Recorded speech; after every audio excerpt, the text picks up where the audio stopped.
Shahupuri police आणि दहशतवादी विरोधी पथकानं कोल्हापुरातील मध्यवर्ती बस स्थानक परिसरात आज मॉक ड्रिल केलं। यामध्ये अग्निशमन दल आणि सीपीआरचं पथक सुद्धा सहभागी होतं।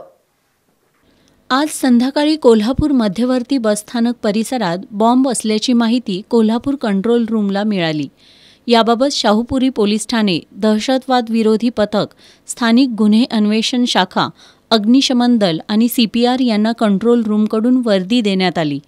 तात्काळ संबंधित विभागाचे सर्व कर्मचारी मध्यवर्ती बसस्थानकात हजर झाले। यावेळी श्वान पथक आणि बॉम्ब शोधक पथकाच्या मदतीनं सर्वत्र शोध घेण्यात आला। तासभर शोध घेतल्यानंतर मध्यवर्ती बसस्थानक परिसरातील पुणे विभागाकडे जाणाऱ्या प्लॅटफॉर्मवर एक बॅग आढळून आली। या बॅगेची तपासणी करून बॅग निकामी करण्यात आली।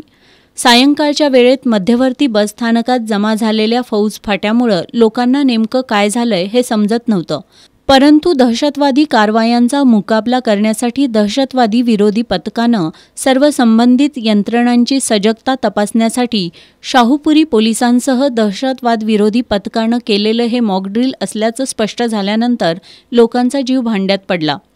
या मॉकड्रिलमध्ये डीवायएसपी संकेत गोसावी, पोलीस निरीक्षक अजय सिनकर, दहशतवादी विरोधी पथकाचे सहाय्यक पोलीस निरीक्षक कैलास कोडग, वाहतूक नियंत्रण शाखेचे निरीक्षक नंदकुमार मोरे, पीएसआय राजू भोसले पवार, सहाय्यक फौजदार Ashok Patil, police head constable Ashok Patil, Abu Shaikh, Chhaya Pawar, Radhika Gurav, Shekhar Ashtekar यांच्यासह सुमारे 60 पोलीस कर्मचारी तसंच अग्निशमन दल आणि सीपीआरच्या आरोग्य पथकाचाही सहभाग होता।